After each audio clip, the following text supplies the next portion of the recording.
Good morning. Let's get started with this early bird invited dialogue on the use of questionnaires in family therapy. I hope you're hearing me well, and welcome to this really early bird session. As you see, this will be kind of improvised session. First of all, I'm the deputy chair. My name is Holger von der Lippe. I come from medical school in Berlin. And the main organizer and chair of this session has been Matthias Ochs. And he is very sad not to be here because of time conflicts, as I understood. And the second improvised feature of this dialogue is that it is a dialogue of one person. I think it's called a monologue. So we have an invited monologue here this morning. No, I'm just kidding. And the point was that we had two other very interesting speakers invited, and both of them had family issues, family diseases, as I understood. I don't know if it was Corona or something else. Peter Stratton was invited to present his score 15 here, and a colleague from the Heidelberg research group, Corinna Aguilar-Raab, was invited to present her brief questionnaire, EVOS, here too. And now the only one that has managed to stay healthy and has a healthy family, as I hope, is Peter Rober, from the University of Leuven in Belgium. So this is a little bit an improvised format, but we have communicated in advance, and Peter has assured me that he has a lot of inspiration, a lot of material, a lot of ideas to fill these 90 minutes here. He just asked me to stop him after 80 minutes. So I think I'm quite optimistic that this will be an interesting and inspiring monologue here, dialogue in one. I think to many of you, I do not have to introduce Peter Rober. To some I should. So I have collected some information that you know who is our speaker here today. Peter Rober is a full professor of clinical psychology and also the head of the Center of Marital and Family Therapy, both positions at the University of Leuven. Leuven is, I think I can say, a university town around 20 kilometers away from Brussels in Belgium. He is a therapist, he is a researcher, and he is also an author. He has authored or co-authored more than 100 publications, and most of them in the most renowned journals of our field. And he's also the author of books on family therapy. His most recent one, if I'm right, is titled Family Therapy Together? Together Family Therapy, okay, which has been published in 2017. And his future book, as my secret sources have informed me, is called Being a Family Therapist. If my secret sources are right, this is the last one that has been published, and in Therapy Together by Peter Rober, and his future one that he's not aware of that is going to be coming out is called Being a Family Therapist. And his main research interests are in the dialogical and narrative methods of family therapy.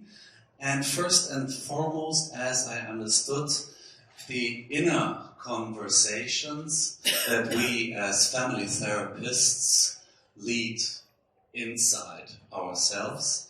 And on the latter topic, he will even host a workshop. If I'm right, it's at 11:30, also here in the theological faculty.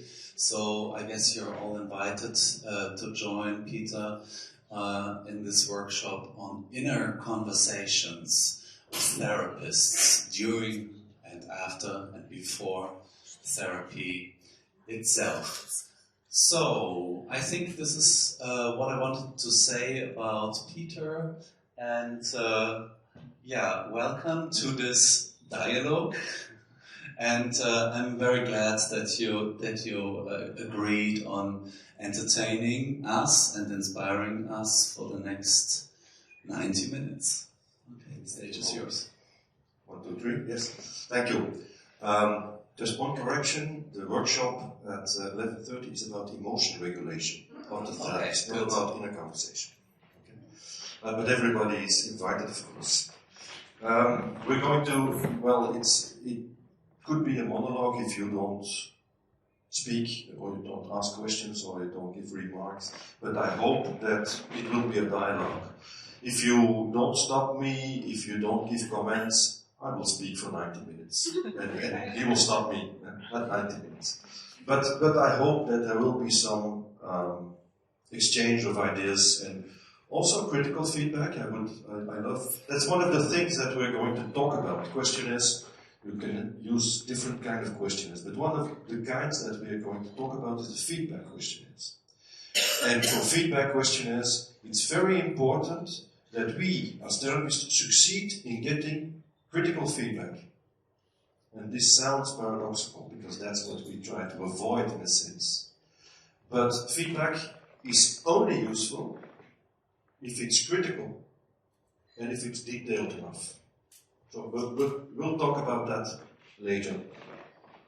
The first thing I want to say is that, of course, I will present some of the questionnaires that we use, but I'm not saying that these are the only ones or the best or whatever. These are the questionnaires that we use, but for instance, the SCORE or the SRS or the outcome rating scale, OQ45 and so on. There's so many questionnaires that you can use.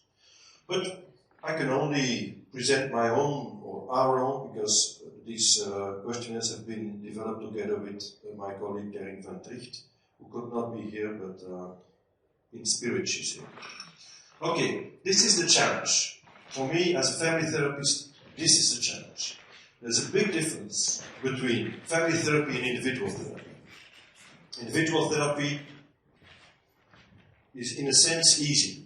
It's easy in the sense that when there's a client coming to me, I can ask the client, what do you expect, what do you want, what's your aim, and he can tell me. But if there's a boy and a father and a mother, and I ask, what's your expectation? And I ask, what's your expectation? Then there will be differences. And this is a very important challenge. How can we deal with the differences between the different family members in the session?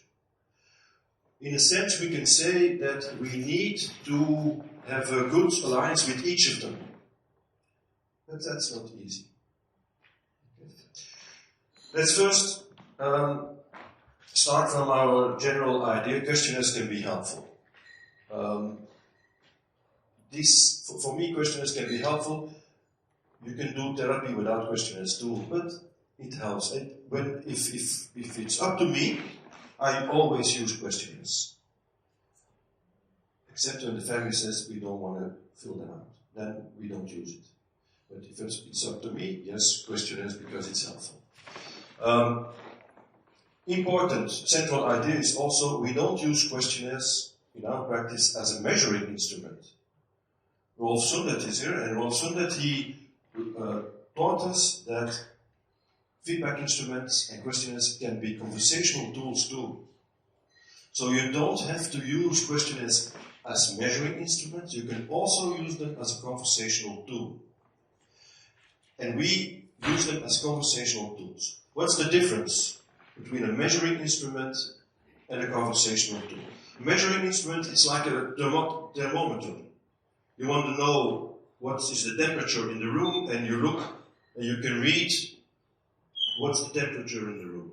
And it's more or less reliable. A conversational tool is something else. It's something that you use to make the dialogue richer, more intense maybe, more focused on the goals of the family and so on. So, in general, we can say when we ask a family member to fill out a measuring instrument, that's a moment when this family member is going to reflect. Not talking to me, but talking to him or herself, filling out the questionnaire. And this moment is very important. So we ask the family members to reflect on their own experiences. That's a very important point. Some of my psychodynamic colleagues, they say, oh, it's a moment of mentalization. Yes, it's a moment of mentalization. We invite them also to communicate their experiences to us. It's not only that they are thinking about their experiences, no, they're writing something down and then they give the questionnaires back to us. So they communicate something about their experience. And in that way, we can create room for dialogue and we can reflect on the process. In general, today, I'm going to present two kinds of instruments, two kinds of questionnaires. One is the Worries Questionnaire, and the Worries Questionnaire is meant to get a sense of the worries that are there in the family. Not just one worry. There's not just one reason why people come in therapy, in family therapy. No, different reasons. There are many worries in family, and they can be different from different family members. So that's the Worries Questionnaire, and then the Feedback Questionnaires. These are the two types of questionnaires I'm going to talk about. Depending on how much time we have, we can, the two kinds of feedback questionnaires, more for the adults or more for the children, that we can talk about. So let's talk first about the Worries Questionnaire. And the Worries Questionnaire is a questionnaire that is meant to deal with the complexity of the therapeutic alliance. So it's before we start the therapy, before we met the family, we already invite them to fill this out. And this is a way to have a good start of the therapy. The basic idea is that the alliance is complex. And if you look at the literature on alliance, you find, for instance, that Jumping Hall, he writes about gatekeepers. And gatekeepers are the persons in the family who open the gate to the therapist to enter the family. And very often they're the parents. So if I work with children and adolescents as patients in families, and so very often the parents, almost always the parents, will ask for an appointment. They will take the initiative to come to therapy. They are the gatekeepers, Jumping Hall would say. And besides the gatekeepers, there are the children or some of the children, and they can be called the visitors. Stephen Shazer would say they're visitors, or they can also be called the therapy hostages, like Friedlander and Escudero would call them. They are the ones who, in fact, didn't want to come to therapy. They come because the parents ask them or push them or make it impossible for them not to come. But, in fact, they don't want to come. And so this difference between the ones who want to come to therapy and who really need therapy, and they're feeling we need therapy, and the others who say, why do we come to therapy? I don't want therapy. I'm afraid of therapy, maybe, whatever. This difference is very crucial in our work. And this is, of course, connected with the diversity in the family. The diversity in the sense that in age, for instance, and some people are older than other people who come to therapy. Some people can be like the toddler there. Maybe there are some toddlers in the session, and verbally they're not so very strong. So this is also a challenge. How do I make this strong alliance with this toddler who hardly speaks? And then there is the Smurf on the bench. And the Smurf on the bench, that's the one who doesn't want to come. I have to come, but I don't want to be. And this is typical if you work with adolescents. There's usually somebody who's sitting like this, maybe some with earbuds. And I have to come, my father says I have to come, and this is, for us, of course, the real challenge. So, if this is the challenge, how can a questionnaire help us? Well, when we designed this questionnaire, the first point was, what is the essence of the first meeting? And of course you could say, well, the essence is diagnosis, or the essence is there's a request or an expectation or whatever. And we chose the word worries. People come to us because they're worried. And we chose this word because it allows difference. Your worries can be different from your wife's worries and from your son's worries. If I would say the starting point of the therapy is a diagnosis, then the starting point would be something like a monolith, something objective, something that we have to decide on which is the right diagnosis for this family. So you only have one thing.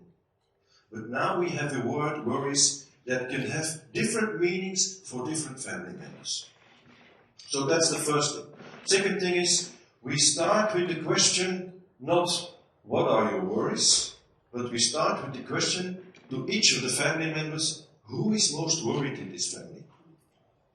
So we ask the family members to tell us who, in their opinion, are the gatekeepers. And this is very interesting. If I am this Smurf on the bench, I'm this adolescent, and my father and my mother said I had to come, the first thing this therapist asked to me is, who is most worried? And immediately I can point to my father or my mother, and I have already expressed that I don't want to be here. And I can say my mother is worried. And I can say she's worried because I am a lot in my room, and I don't talk a lot when we have the family dinners and so on. So she's worried. And I can say that's her worry.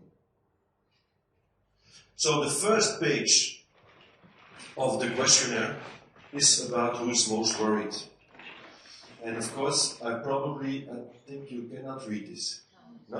Okay. So the first page is who is most worried and what you're worried about. The second page is then, after I've filled out who's most worried and what they're worried about, I have to fill out how worried am I. And so as an adolescent sitting here, I can say my mother is most worried, and she's worried because she thinks I'm lonely and isolated, but I'm not so worried. I'm mostly worried because my parents don't talk a lot, and I'm afraid that they might be unhappy or something like that.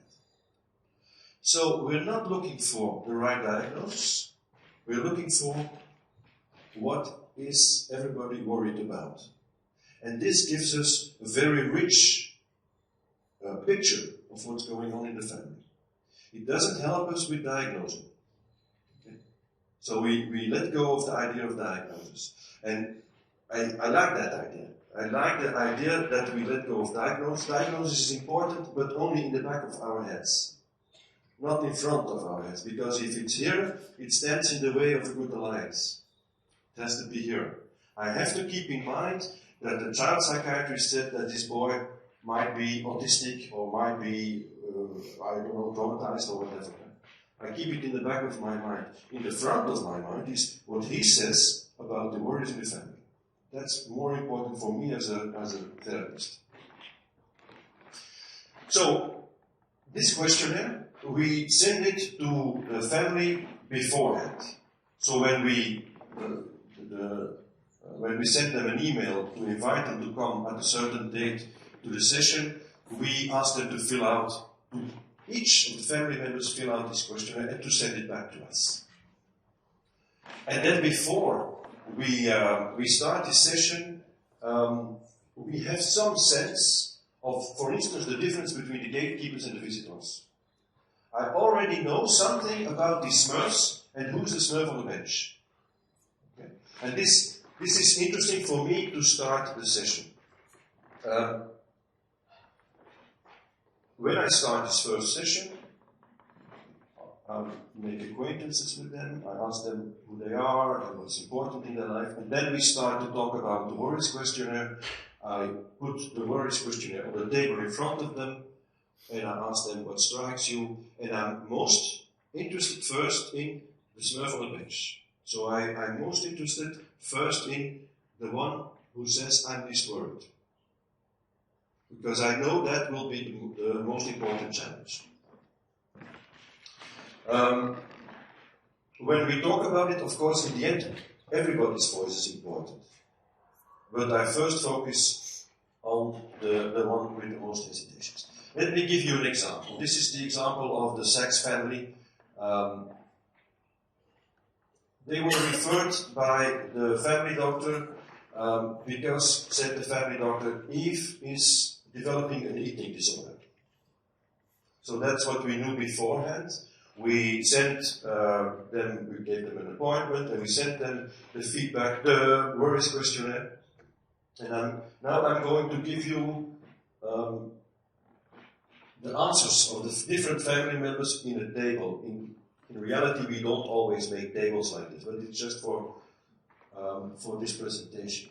So you see the blue columns, it's the first page. And with the question, who is the most worried in the family? The green column is, how worried are you, the second page.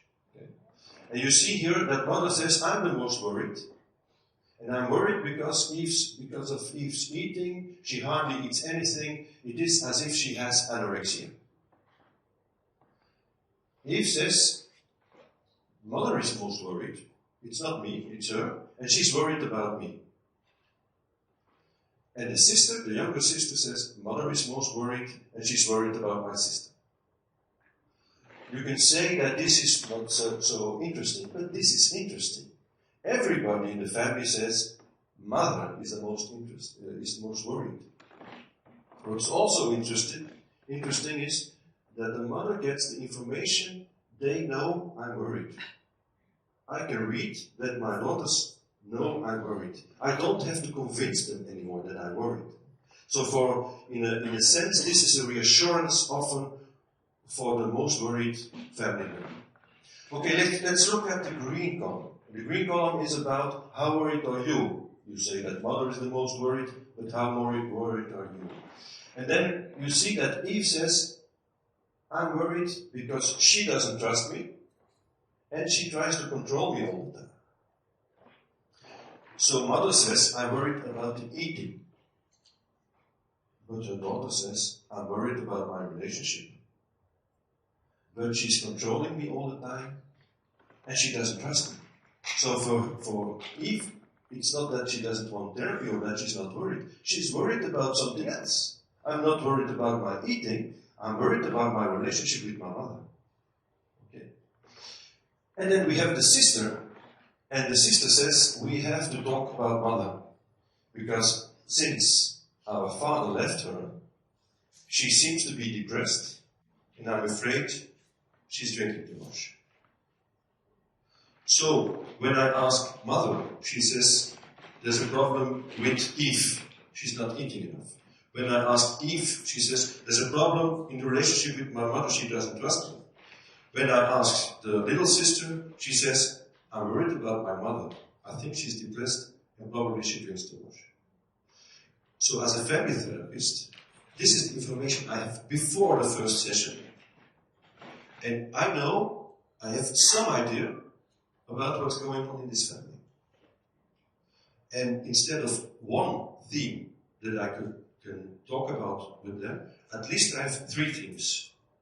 A possible eating disorder, the relationship between mother and Eve, and the depression, according to the daughter, the depression of mother and her drinking. Maybe that's also something to talk about. How did mother deal with the fact that she's left by her husband? Okay, three themes. And so this is an illustration of how a Worries questionnaire can be helpful for me as a therapist. Okay. So, I've talked enough for now. So I would like you to talk with each other a little bit about what I presented. As always, it's important to try to create a warm atmosphere, not to be too critical to each other and so on, but to be interested in differences. How do you feel difference? And then I hope that when you talk in the little groups that you have questions or remarks that we can use in the big group. Okay? So take 5 minutes to talk with your neighbors about the Worries questionnaire or something else that came up in your mind. So any remarks? Any questions? Okay, there are questions there.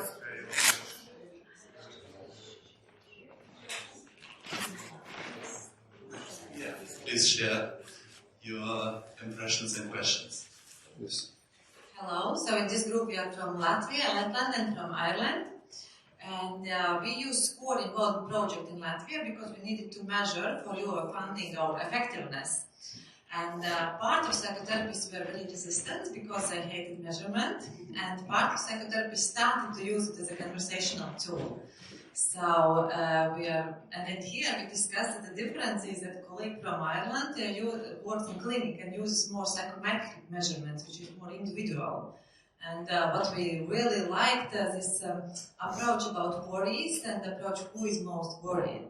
But the question we have is when you send technical question, when you send questionnaire, does every family member fill it separately and send it to you separately, or do they already see each other's and how open then they are? Interesting question, important question also. We usually, when we make contact with a new family, we have one person, contact person, which is the gatekeeper. And very often it's the mother. In our culture, usually it's the mother. And so we email with her, and we send the questionnaires to her. And we ask her to distribute it to the different family members and to ask each of the family members to fill it out. And then it's interesting what happens. We ask her to send it back.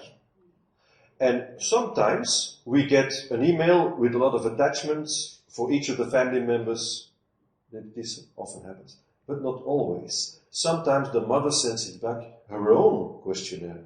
And then we get another email from the father with his own. And sometimes even you get in the post, you get an envelope with a questionnaire and then confidential on the envelope.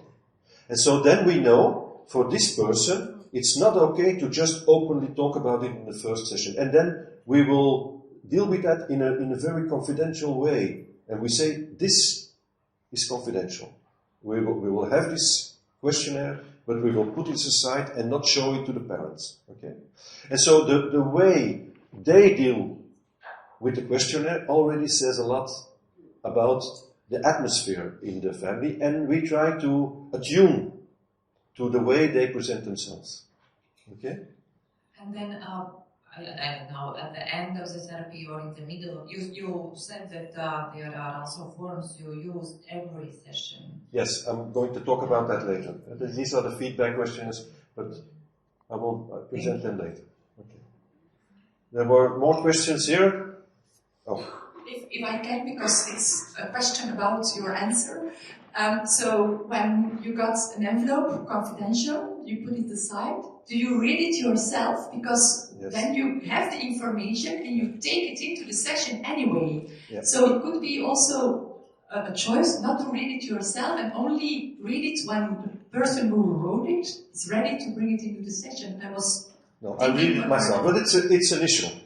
Because then there is something that I know that I cannot share with the other family members.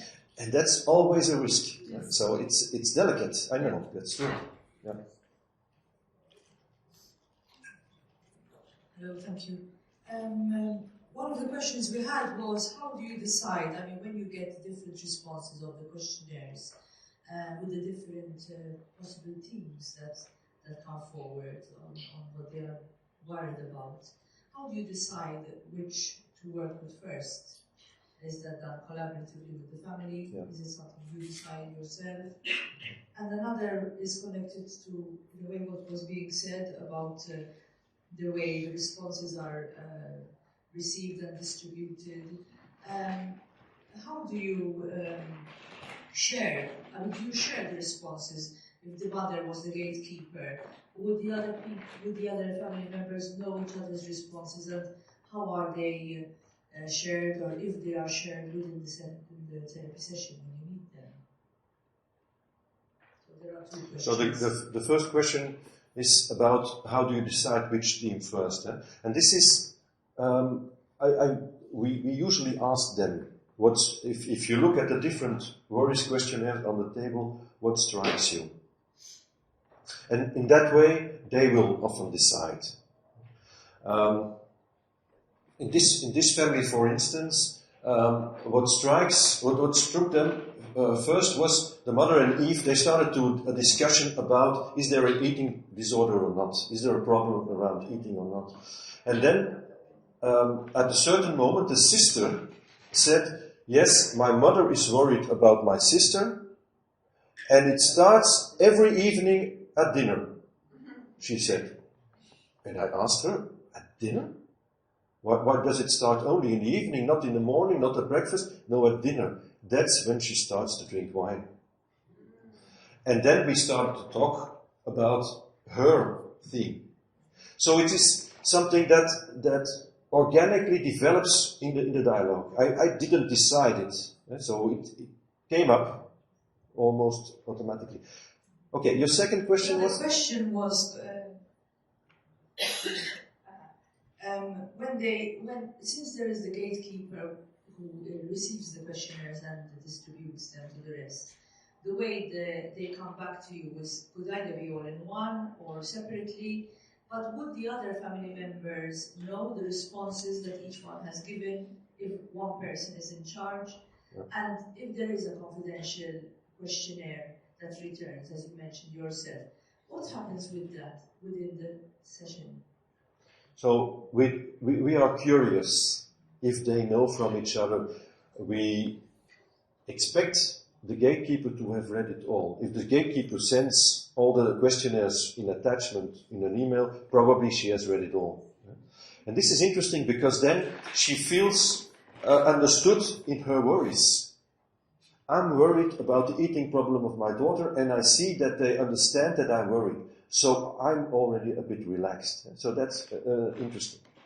When it's confidential, I put it aside and I said to the daughter, for instance, you asked me not to share it with the others. I leave it up to you to start to talk about it if you want to. And so we talk about confidentiality, because it's not just confidentiality, it's about I don't trust them. I'm afraid to share. And so this already talks a lot about some of the dynamical issues that you're going to be confronted with in the session. If she doesn't want to share what she's really worried about, how can we do therapy? And so, for instance, one of the things I often say is, yes, it's important to protect yourself. So to the person who wants confidentiality, I tell her, yes, it's important to protect yourself, but sometimes this makes you feel lonely. Do you feel lonely? And so on. I talk about confidentiality in an appreciative way. Because, in fact, that's what they say. Trust is a problem. They don't say it written down, but they said it in the way they deal with the questionnaires. Thank you. Okay. In fact, it broadens the context, and it brings up a lot of different themes that can be worked with them. And what my impression is, especially in the example of the confidentiality, you immediately go to a deeper level. And it's not in a verbal way, but in the way they enact their dynamic. So. Thank you very much. Here was a hand risen. Are you still? And then there is another hand. We have from France. It's just a remark. We do exactly the same, but in the first session, this questionnaire. You give the questionnaire in the first session? No, we don't give a questionnaire, but we ask exactly this question. But before we have, with our secretary, have a phone call with the gatekeeper and with the same, always the same question. Who is the person who will address you? What is your definition of the problem? 10 questions about the story or the context. And after, in the first session, we do that with circular questions, and the 2 questions, and for each therapy. Okay. So it's very interesting because this is it's possible to send that, but we are very interested to see. Excuse me, my English. To see that it's exactly the same idea. There's some of the ideas are the same, but some are different. Yes. So let's talk about the differences. Yes. For instance, because this is an important question, why do you use a questionnaire? Why don't you ask the questions like that? Well, for me, the difference is if I give them a questionnaire, I give it to the father, I give it to the mother, I give it to the daughter. They each have a moment on their own in which they are, in a kind of dialogue with themselves, with the paper, and they write something down, each of them. And I'm writing this down, but I don't know what my daughter is writing. The difference is that if I ask this question to the father, then the father will answer, but the daughter will immediately hear it. And what you will find is that the daughter's answer, when I ask the question to the daughter, will be a reply to him. He exaggerates. It's not true. I can give you an example in which shows that he's not right. So her answer is not so much to me, it's to him. And so there is a difference, and we have to choose as therapists. We have to choose what is the strategy we'll use. So we chose for the questionnaires, but you can choose not to do it. But it's not the same. So the written question or the verbal question, it's a difference. It's a dynamic difference. Yes, of course. The difference is also the analogic. In what sense? Because you have the answer you say. The girl said, but we see also the reaction, physical, analogic, and we work about that after. I think that's one of the reasons why you could choose not to use questionnaires but to do it, because you can immediately work with the dynamics that you see. Yeah? That's okay. Yeah. So it's something to think about. Okay? Okay, I'm just puzzled about the interpretations or understanding of confidentiality. Me from Norway, you can never send these answers by email because of the GDPR. So if the mother is sending one and the father is sending his email and the daughter her, then maybe that's just how they understand how they should reply. And so to interpret that the mother is collecting all and sending that means something, and just puzzled about that, and then especially about the person sending it as an actual letter, confidential, because of course everything written there is confidential. So maybe he is just thinking that sending my answers by email that anyone actually can hack into, so I want to send it by paper. So maybe writing confidential actually just means these questions are confidential, so I want to send them that way, but I'm open to tell my family about them. Could be, yeah. So I'm just puzzled about, do you actually just think that this is what it means, or do you have a discussion about how to interpret that? So this is the first interpretation, but then when I'm sitting there, I say, you send me this separately. You either send it by email, and you wrote confidential. Does it mean that you are not comfortable with sharing it in family, and so on? So we have a small not too long, right? But we have a small, because I want to know if my interpretation is okay for her. Okay, great. I was just puzzled about how you actually do that. So thank you. Of course, yeah. Yes, there's another question here. Oh, some, I don't know. Okay, and how do you deal if a secret comes up in this way? For example, maybe the daughter says, I worry because I know that my mother or my father has an affair, that her husband doesn't know about this. And if you have a secret, or I was abused, what do you do with this secret? I never had it, but it could be. But usually people don't do it. This is the first contact. They never seen me. So it's very improbable that they will share something that's really vulnerable, like a secret about abuse or whatever. I never had it, but it could be. And if it would happen, then I would work in the same way as I usually do when there's a secret. I would say there's a secret without revealing the secret. So we can talk about secrets without revealing secrets. And for instance, one of the things when you work with secrets, it's important to say that secrets are normal. It's of course, sometimes there are secrets in families. Of course. And so it's not a problem. A secret is not a problem. A secret is a solution. And so the same way as I usually work with secrets applies, but I never had it. I've been using these questionnaires for about 10 years. I never had it. Okay, is there another hand? Yeah. What do you do with younger children?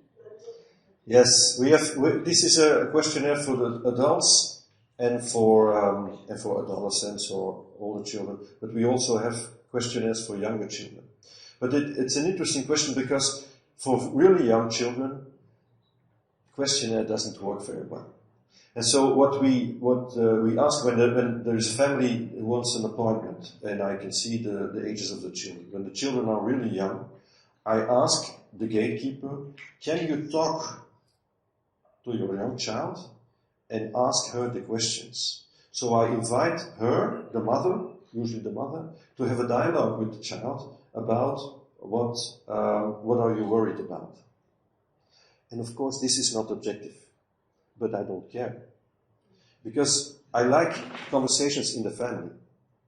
To give you an example, this is an example of a family in which there was a 2.5-year-old girl who was abused by her uncle. And they were referred to us, and so I see in the information I had beforehand, she's 2.5 years and she's been sexually abused. How am I going to deal with the Worries Questionnaire? We have some Worries Questionnaires for children, but not for children who cannot read and write.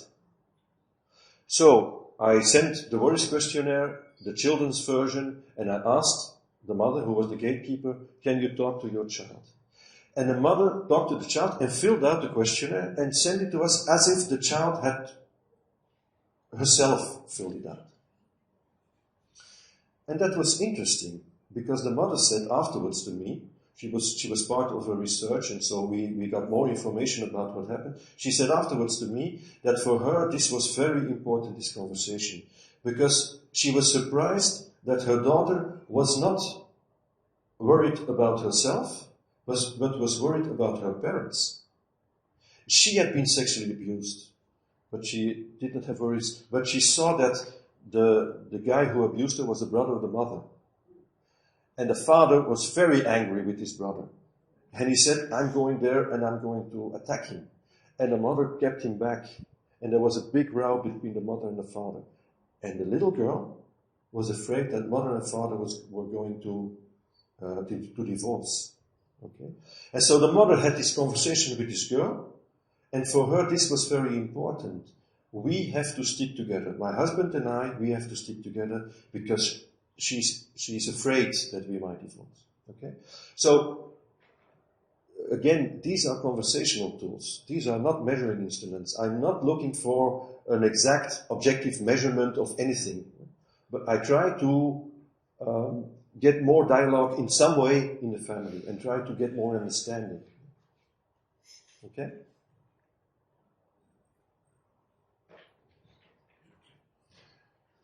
Let's go to the feedback instruments. Let's change the instrument. Okay, I guess the dialogue has been successfully opened. Thank you very much. So, one of the, let me see, yes. One of the feedback instruments, this is a feedback instrument that we use for adults and adolescents. I regret that we have called it Dialogical Feedback Scale, because it suggests that it's a measurement, but it's not a measurement. So we made a big mistake there, but it's been there already for 10 years, so it's not so easy to change it. But it's not a scale, it's a questionnaire. Important in feedback questionnaires, the way we use it, are these 3 moments.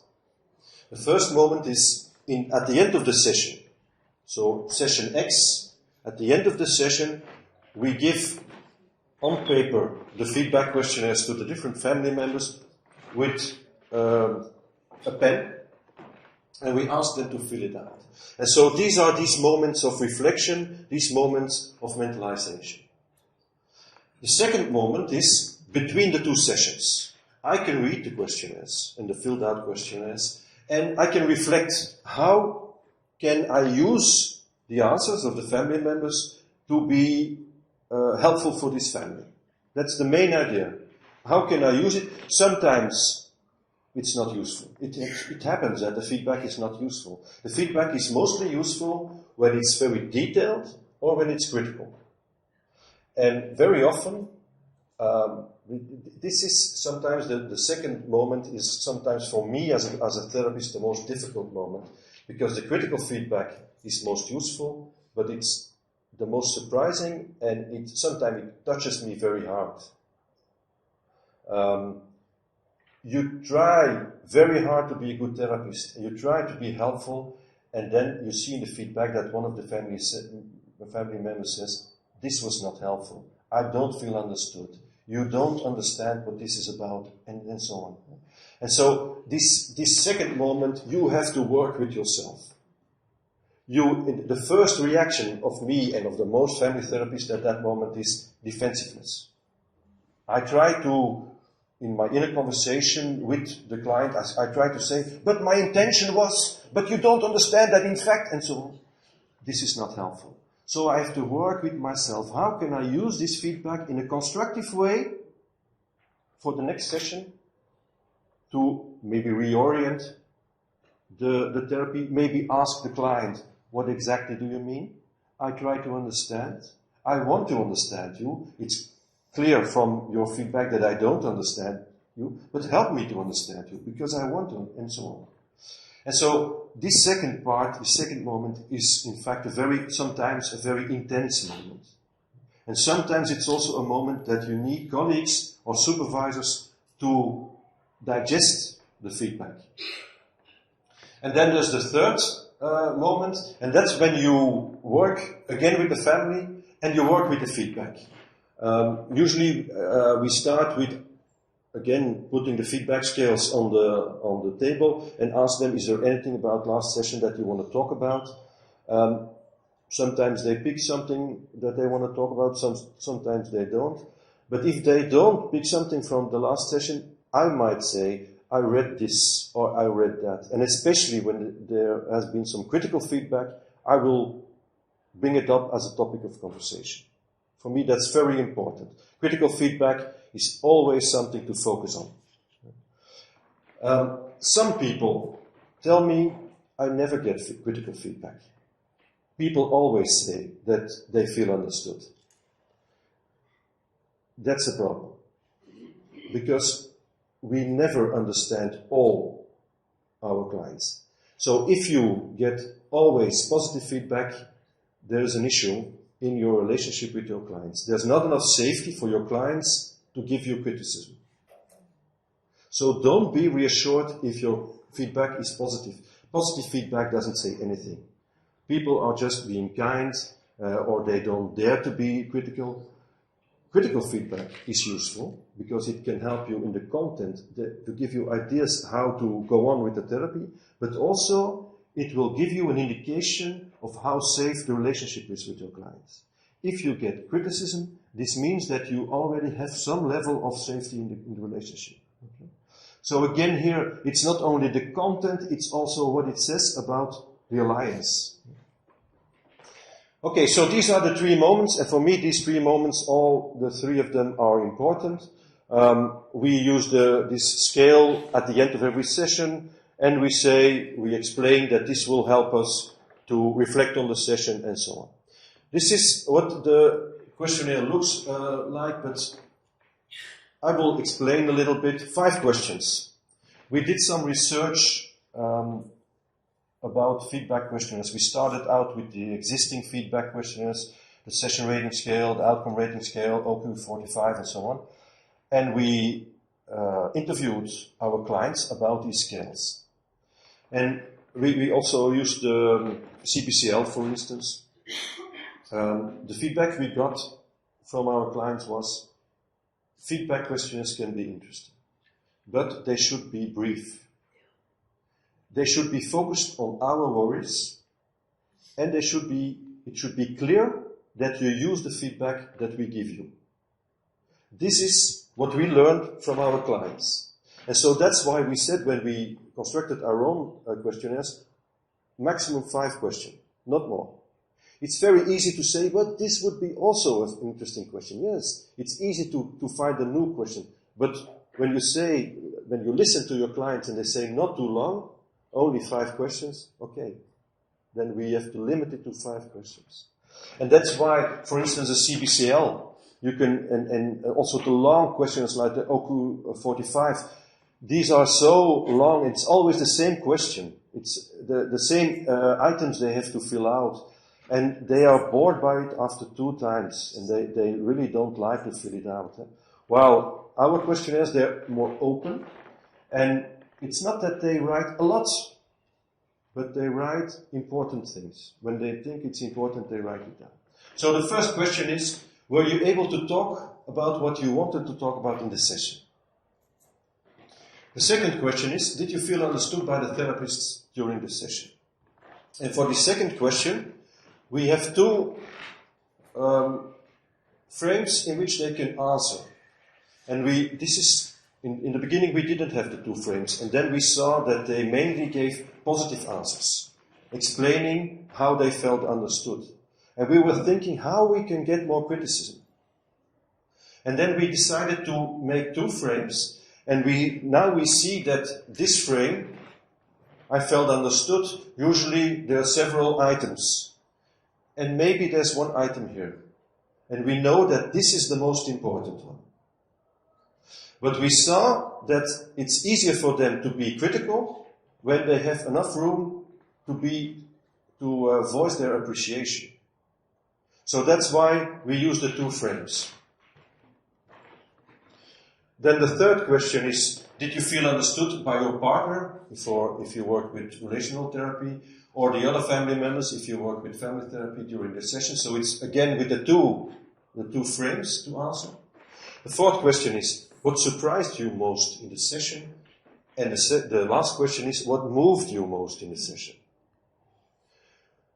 You can say, what's the difference between the 4th and the 5th question? Well, it's not a big difference. What surprised you more is a bit more cognitive. What moved you more is a bit more emotional. But the difference is not an issue for clients. Usually the clients find it very easy to fill it out. When we look closer at the questionnaires, for me, this area, the area I didn't feel understood, is the most important feedback. When they write something in that part, that frame, I didn't feel understood, it's always something to talk about in the next session. And the message has to be, I want to understand you. That's the message. I'm sorry that you didn't feel understood, but I want to understand you. Help me to understand you. And this message is very important. The message, I want to understand you, is a very important relational message. And this is something that you can give at that moment. Furthermore, the two last questions are questions that are about the process of therapy. If the therapy doesn't go right, there's nothing that surprises them, there's nothing that moves them. If the process goes in the right direction, people are surprised or moved by something.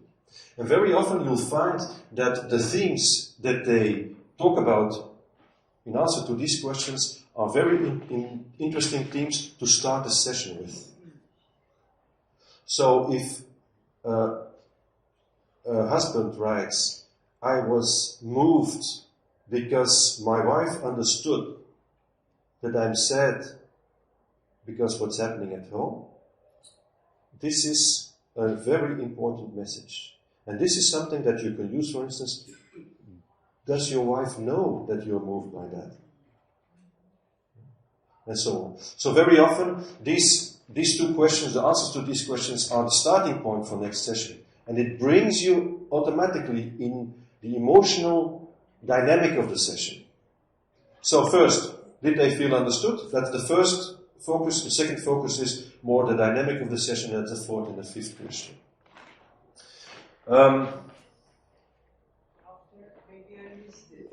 Wait, microphone. It's a short question. After how many sessions do you do this? After each session. Sorry, I missed it. Yeah. So it's after each session. So in a sense, we have 60 minutes for a session. We use the first 10 minutes, more or less. So sometimes it's 20 minutes, sometimes it's only 3 minutes. The first 10 minutes is talking about the feedback of the previous session. The last 10 minutes is talking about or is filling out the new questionnaires. In the beginning I thought then there's only 40 minutes left for the session, and I was afraid that that was not enough.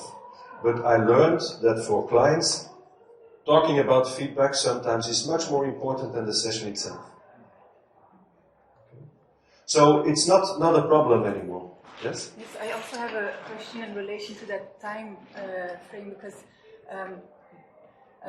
when I imagine like you have a family of 4 and you put all the forms of the feedback scale in front of them, it takes time to read it. Then I think some reactions come up, some emotional reactions also maybe. And then I was wondering, how do you as a therapist even manage to put all that into 20 minutes? Because I can imagine that it takes 30, 40 minutes. And but if there's a lot of emotions coming up at that moment, the session has started. Huh? It's so I don't care. I don't try to limit it to 10 minutes. I don't care. If there's a dynamic around the feedback, perfect. That's the session. So I don't know. It's not a problem. Usually, also in the feedback, for instance, the question about feeling understood, most of the clients say, I feel understood. It's rather an exception that one of the clients says, I didn't feel understood. And very often, it's the Smurf on the bench who didn't feel understood, or one of the children. And then parents often say, you have to be kind to the therapist. And then you have to say, no. I really want to hear what you want to say. And so then you have to support the critical voice. And so it's very important that when there's a critical voice, that you give it enough room and that you're thankful. Thank you for giving me this feedback. I'm not going to defend myself, I'm going to thank you. That's very important. Okay. Yes? What do you think about having a system to deliver the questionnaires between sessions? Or do you think it's beneficial to do it all within session? Yeah. Well, some of my colleagues, they do it between sessions, and it has advantages and it has disadvantages. The advantage is that you don't lose time in the session. The disadvantage is that two things for me. One, very often they forget. Second, you don't know when they filled it out. And this is crucial. for me to understand what they've written down, it's crucial for me to know when they've written the feedback. And if there is too much time, or if there's a lot of time between the session and the feedback, a lot of things have happened that might influence what they write down. When they write it down at the end of the session, I can better understand what they've written down. So I prefer to do it in the session. But you can choose to do it differently. Yeah, and the system could deliver the questionnaires, let's say 30 minutes after the session, or some kind of set time point. That could be, yeah, you can do that. More to work on. Okay, you can do that, yeah.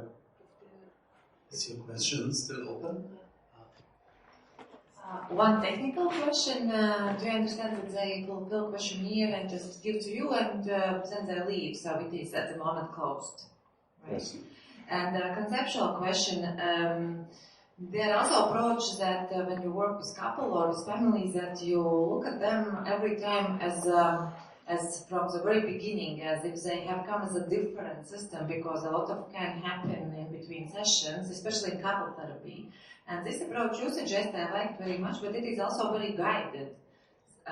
No, I mean, because you connect to previous session by feedback. So can you comment on difference, pluses, minuses for these two very different approaches? I follow the family. Sometimes when you in the next session, you put the feedback questionnaires on the table and you feel that something happened, that this is not relevant anymore for them. And then I ask them, is this relevant? Is there something about last session? No, something happened and so on. So then I let it go. I follow the family. It's just an invitation for them, and if they don't like it, we don't use it. So I don't push them, I don't force them, I invite them. There are some families who don't want to fill out the questionnaires. Okay, without them we work without questionnaires. So it's always inviting them and never forcing them. Hello, Peter. Hello? I think, what are your feelings about when you ask people being feel understood, and what's the difference between being heard? I mean, the voices. There are many voices, and the gatekeeper always many times says what's the topic, and I think your way makes it. There are many voices, and also the younger ones can say what to talk about. Mm-hmm. Is there any difference between understood and to be heard? What do you think? It's a difference. It's a difference. But again, you have to choose. So we said we want 5 max, 5 questions max. And then you have to choose. And then you have to choose between the different voices being heard or understood. And we try to phrase it in such a way that we use as much as possible normal language. A language that everybody in Flanders can understand. Because we're talking about, we use this in Flanders, in our language community. Of course, the question is, we also use it in refugee families, and that's a completely different way of working, with translators and so on, but we're not talking about that. We use the language as much as possible of the people we work with. And so we try to avoid jargon and so on. And understood, I think, is much more the language of the people who come to us than the voices being heard. I don't know. But you can choose. For maybe I didn't say that these questionnaires, they are free to use. You can download them from the internet. I can give you the website where you can find them. We present them in 2 versions. One is the PDF version of the way we use it. And another is the Word version. And the idea is for you, if you don't like the word understood and you want the word voices being heard, just change it. There's no reason not to do it. And what we found is that in different contexts, sometimes people mail us and say, we changed this or that because we work in that context, or we work in group therapy or whatever. Okay, just do it. These are not validated questionnaires. They're just conversational tools, that's all.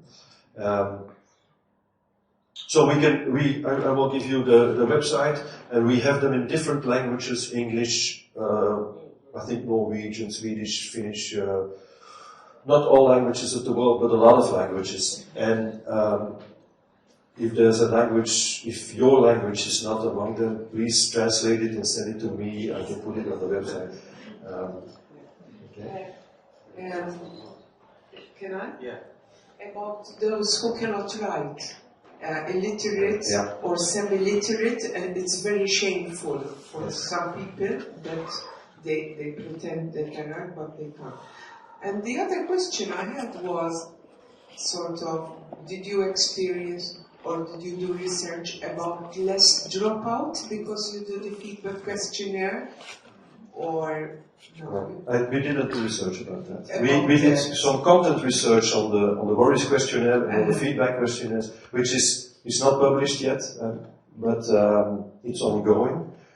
But we didn't do anything, we didn't find, or we didn't search for connections between the feedback questionnaires and, for instance, outcome or dropout, or we didn't do that, no. Or shorter time, whether you can... We don't know. You don't know. We don't know. Okay, thank you.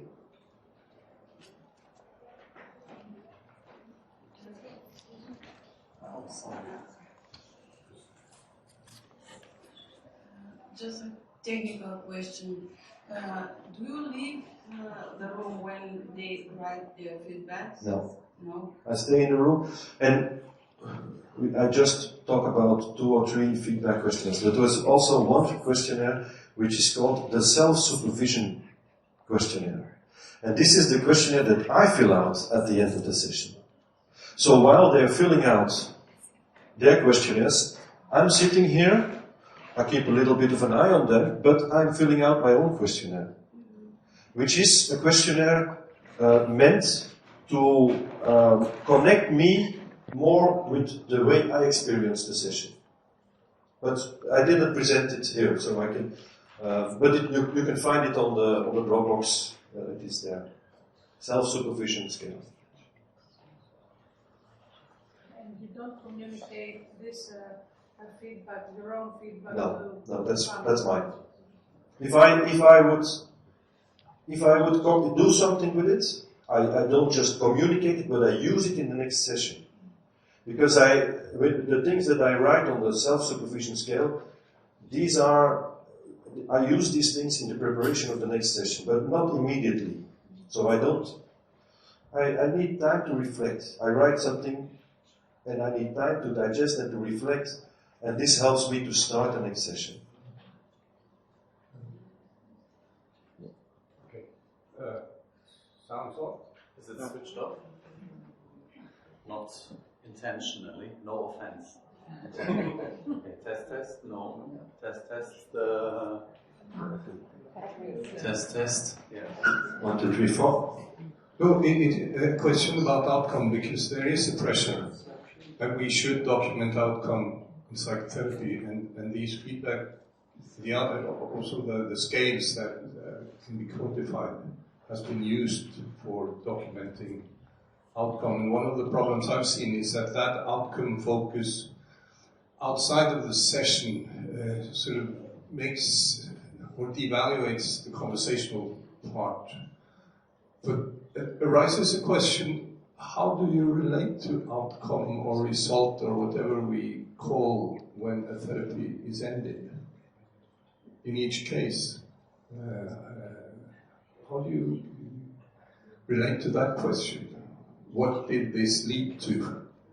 We don't quantify outcome, but if you look at the content of their answers to these questions, you can see something about the process. And very often the answers to these questions will help me to decide when to talk with them about ending the therapy. In a positive way or in a negative way. Sometimes when different sessions, the 3rd session, 4th, 5th session, there's nothing that surprises them, there's nothing that moves them. Then I start to talk with them, maybe we should stop therapy because it's not useful. If there's nothing that surprises you, nothing that moves you, maybe it doesn't make any sense for you to be in therapy, and then we talk about that. The other way around, it can be that in the feedback, they give me feedback that makes me think, maybe they reached their goal.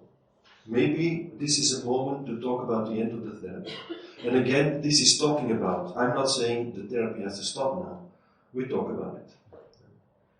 But we don't do any formal outcome measurement. The problem for me with outcome measurement is that it takes them away from their worries. We tried to use the Worries Questionnaire as an outcome measurement, but it didn't work. We thought that they would be worried a lot in the beginning and that they would be worried less at the end. No, we didn't find it. Even in good therapies, there was not a graph like this. I cannot write it here. What we found is that the gatekeeper was most worried and the visitors were less worried. What you find in therapy is that they come together and then they stay at a reasonable high level of worries. So even when they say, we are very glad that we came into therapy and we learned a lot and it's important for us, they still score high on worries. So the Worries Questionnaire, it was an ambition that it would be an outcome measurement, but it didn't prove to be an outcome measurement. So now we don't use a formal outcome measurement anymore. It's not, there's no obligation in Belgium to do it. So we don't do it. There was one more question. Is it still open? Could you pass the mic, please? Okay. Thank you. Just a small clarification. My colleague asked about what happens when a person is not literate or semi-literate. What do you do then? And also, what I had a question was, when there are children that are very young and cannot yet read or write, maybe prior to the sessions initially on the Worries Questionnaire, they would have had a conversation with the mother or the father. What about the feedback questionnaire then with them? These are the feedback questions that we use for adults and adolescents, but we have another feedback. Shall we just do so?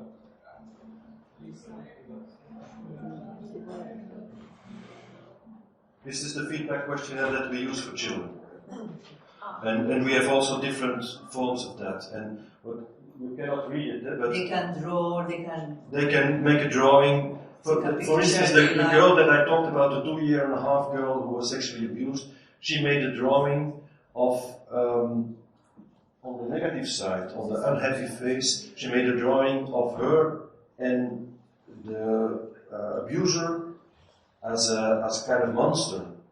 And she didn't say anything. She just made this drawing.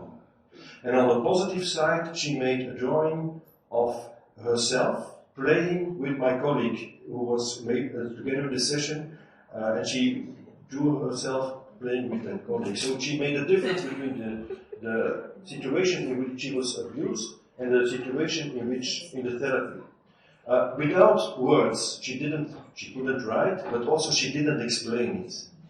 And what was interesting is in the next session, I had a session with the parents and the grandmother, because I thought it's very important for this 2-year-and-a-half girl to be surrounded by loving adults to provide safety. So I invited the grandmother too. And I showed the drawings, and I asked them to explain what did they think the drawings were about. And they talked themselves, and they said, well, it's about the relationship with the uncle and the relationship with the therapist. And so you can use these drawings then for the therapy. And with the people who do not write, who cannot read or write? It's the same as with the small children. I ask help in the family. Who can help? Who can help this person to express how he or she experienced the session?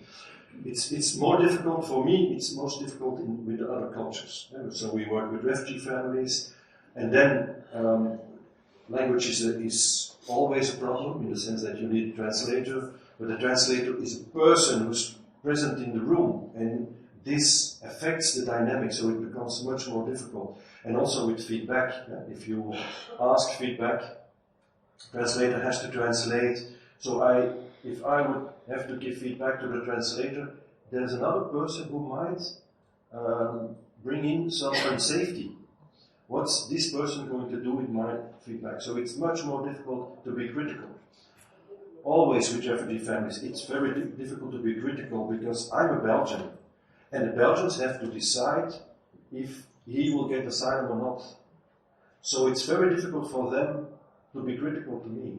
And so that's really a big challenge to work with refugee families within the feedback oriented. There's other issues as well, because the person who will be translating can respond in a way as he or she thinks might be appropriate. Yes.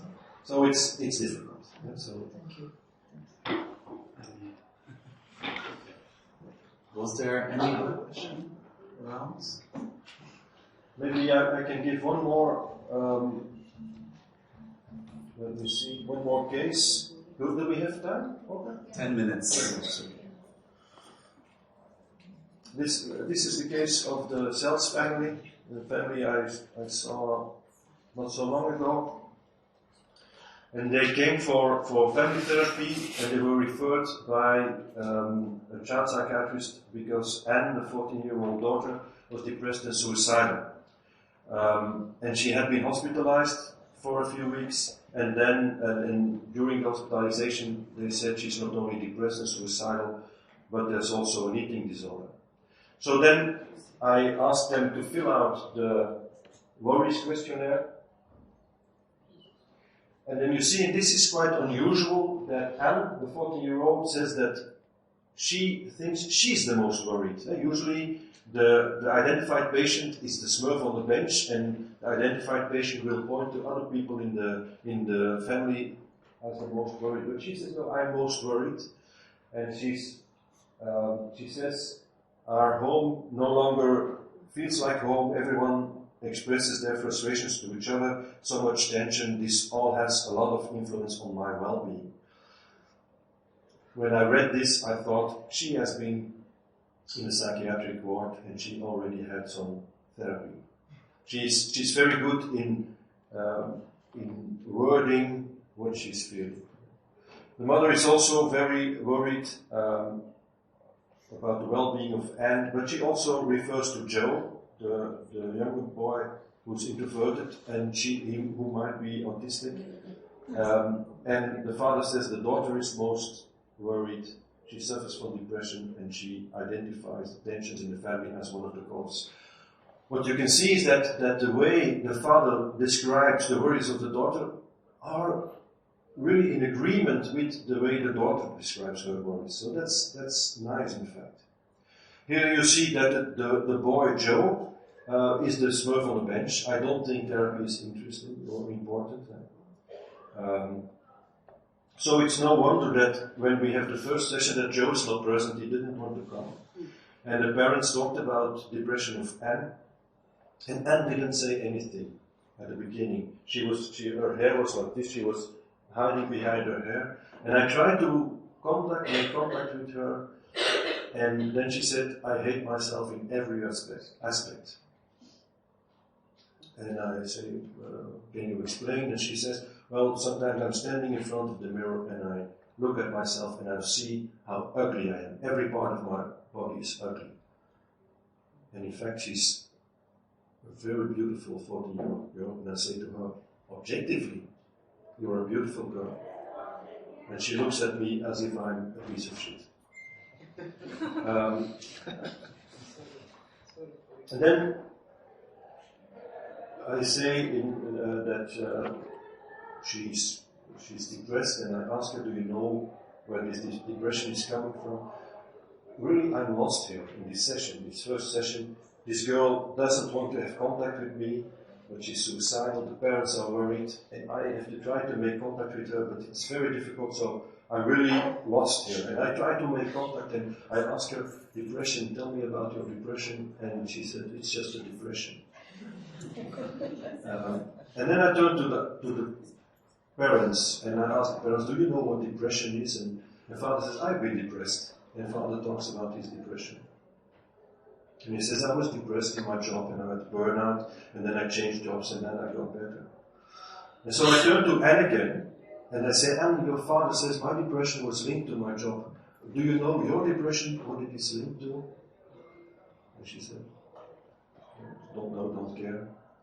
And then I said, last week I had a client of mine, she was about your age, and she was also depressed. And she told me that her depression came from being raped. She was raped.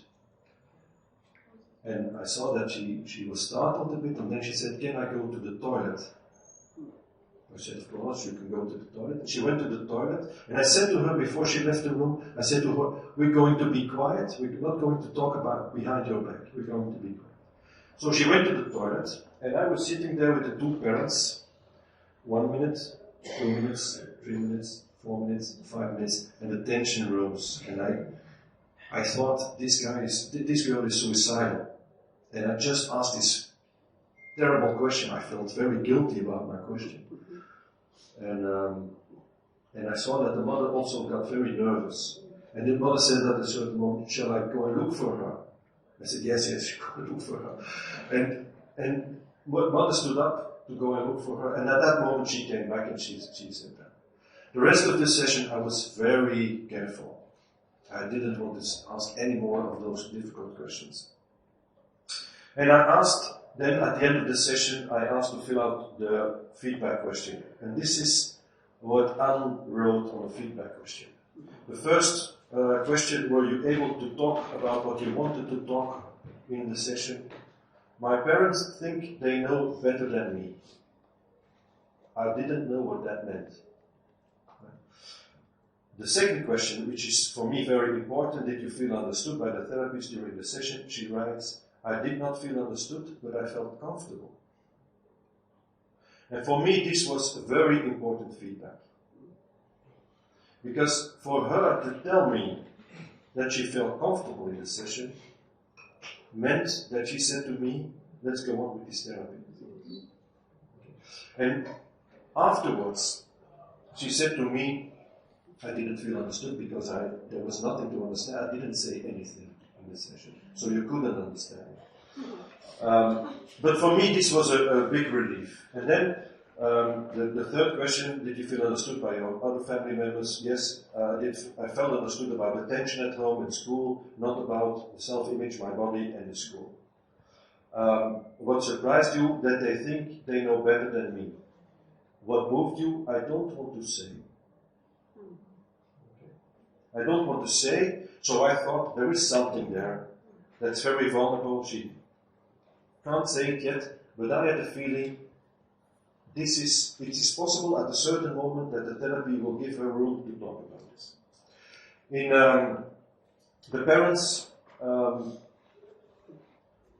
were most surprised on the fourth question, were most surprised that there is something important that she doesn't want to talk about. That's something that they sensed in the session. And it was very clear that for me, in the second moment when I was thinking about the next session, I thought these parents are going to want her to talk about what she doesn't want to talk about. How am I going to deal with the dynamic that will possibly start to grow in the session, that the parents say to her, talk, and then she says, I don't want to talk. So I was prepared for that. And indeed, the second session, the parents were focused on what Anne didn't want to say. And the father said, we want to make room for her story. Yes, it's important. I own it.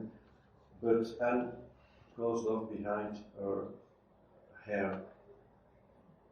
And I had prepared myself using the feedback questionnaire, and I thought I have to protect the girl and go to the parents. And I asked the parents, Anne is 14 years old. When you were 14 years old, did you talk about everything that was going on in your life to your parents? When you were 14 years old, were you open about everything that...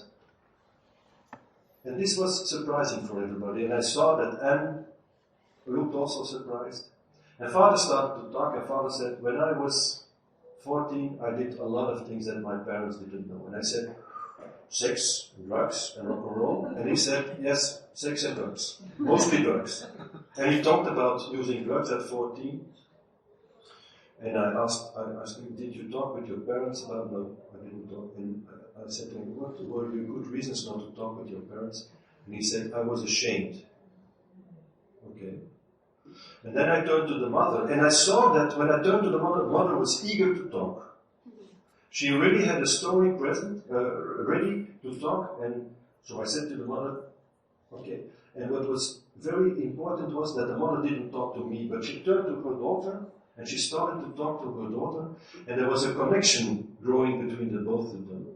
And the mother said, when I was 14 years old, until I was 14 years old, I was very popular in my age group, my peers. But when I was 14 years old, my body started to grow, and I got big breasts. And everybody laughed at me, and they said I was ugly. And I remember said mother, and she was talking to her daughter, and I remember said mother, standing before the mirror, naked, looking at my body, and being really sad about my body. And I saw that Anne came behind her hair, and she was really making contact with her mother. We ended the session, and I asked them to fill out the feedback questionnaire. Mother didn't write anything. She only gave on the scales, she said a 9 to 10 in feeling understood. She felt understood. And father also felt understood, but he still wrote, not discussing what's really a problem for Anne is a tricky thing. This is the feedback questionnaire of Anne. And she writes, I didn't want to talk and I said nothing. Again, she writes nothing about feeling understood. And then she writes, what moved you most during the session? And she writes, the emotions of my parents. For me, I also give this case because very often, like in this case, Anne didn't write a lot. They're just a few sentences, but they're so important. And this, again, when she writes, what moved me were the emotions of my parents, it meant that she really appreciated the moments that the parents talked about how it was for them to be 14 years old. We need to come to an end. I fear we need to come to an end. 10:30. Okay. 1 minute. Can I have 1 more minute? Yes. Because the next session, they came back and Joe was still not there. And what was surprising was that Anne said to me, the first thing I said, this is the feedback about previous session, what can we talk about? And she said, the feedback is not important, let's talk about the hot potato. And she started to talk. And she started to talk about her brother, who was not understood and in fact was not appreciated by the father. And she said, I have to protect my brother against my father. And then we had a long talk about the family history. And it became clear that the father didn't want a second child. And that the mother convinced him to have a second child and said, this will be a child, maybe it's a son, and then you can do father-son things. But this son became like a computer wizard, not somebody who goes out to the football with him or who goes out and works in the garden. And no, he was in his room with his computer, and it was a big disappointment for father. And so there was a very tense relationship between Joe, the younger boy, and father, and Anne tried to protect the boy.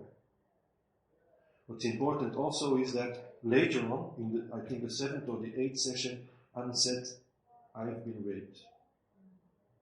So she had been raped by somebody.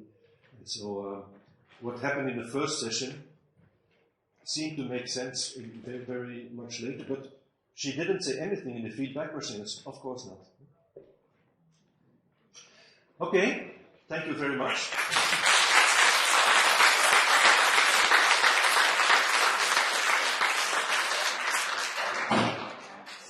So thank you very much also to the audience. Thank you very much to Peter for this broadly inspiring and very fascinating talk he gave. I think we are all very inspired. I think I want to remind you still of his workshop at 11:30. Could you still give the title again, please? The emotional regulation of the therapist. The emotional regulation of the therapist. So this is catching up on his work